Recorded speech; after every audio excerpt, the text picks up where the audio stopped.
بسم اللہ الرحمن الرحیم۔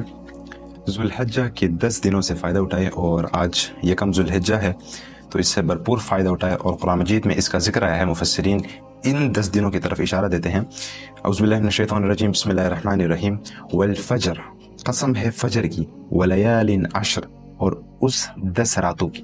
تو مفسرین ان 10 راتوں سے مراد یہی 10 راتیں لیتے ہیں۔ تو اس سے ہمیں ایک بات واضح ہوتی ہے، ایک ریمائنڈر آتا ہے کہ ہمیں ان 10 ذوالحجہ کی ان 10 دنوں میں قیام اللیل بھی بہت زیادہ ضروری ہے۔ صرف دنوں کو عبادت نہیں بلکہ راتوں کو بھی عبادت کرنے کی کافی تاکید کی گئی ہے، یعنی ہمیں قیام اللیل بھی ان راتوں میں ضروری ہے کہ ہم کریں، تہجد پڑھیں۔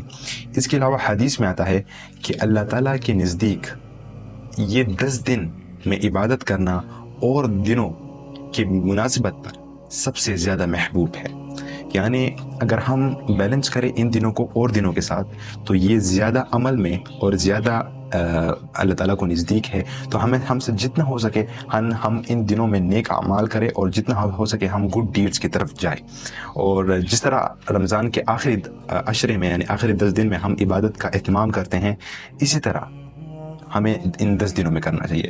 وہ بھی بہت that 10 days are very important، but یہ 10 دن جو ہے ذوالحجہ کے that are extremely important۔ اس کے علاوہ میں آپ کو بتاتا چلوں کہ صدقہ ایک سنہری موقع ہے ان دنوں میں، خصوصی طور پہ خیرات کے حوالے سے میں ایک بات بتاؤں، ان دنوں میں بہترین صدقہ فلسطین لوگوں کی طرف امداد پہنچانا ہے، ان کی طرف ڈونیشن کرنا ہے۔ تو ہیلپنگ ہینڈز یونٹی آرگنائزیشن کی کو ڈونیٹ کیجیے، ہمارا اپنا آرگنائزیشن ہے، تو اس حوالے سے وہ ابھی اس عید کے لیے لوگوں کی امداد کرنا چاہتے ہیں، لوگوں کی مدد کرنا چاہتے ہیں، تو اس میں شریک رہے۔ اس کے علاوہ والدین کی قدر کرے، والدین کے ساتھ حسن سلوک کے ساتھ پیش آئے، والدین کی قدر کرے، کیونکہ والدین کی جو انسان زیادہ سے زیادہ قدر کرتا ہے، اللہ تعالیٰ اس بندے سے زیادہ راضی ہو رہتا ہے۔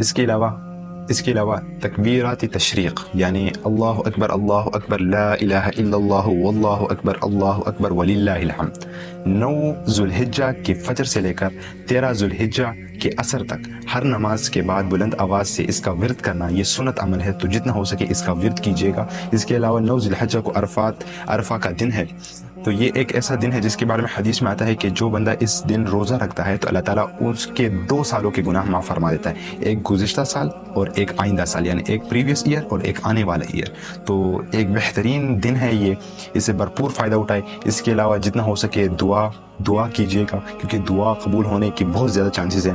اور اس کے علاوہ توبہ کرے، اپنے گناہوں کی توبہ کرے، آپس میں تضاد ختم کرے، آپس میں اختلافات ختم کرے، اور ایک چیز اور کہ ایوائڈ دا سنس، خصوصی طور پہ زبان اور آنکھ کی، کیونکہ یہ ایک ایسی خطرناک چیز ہے کہ ہمارے زبان سے غیبت وغیرہ اور آنکھوں سے ایسی چیزیں ہم دیکھتے ہیں جو کہ اسلام میں منع کیا گیا ہے۔ اس کے علاوہ قرآن کی تلاوت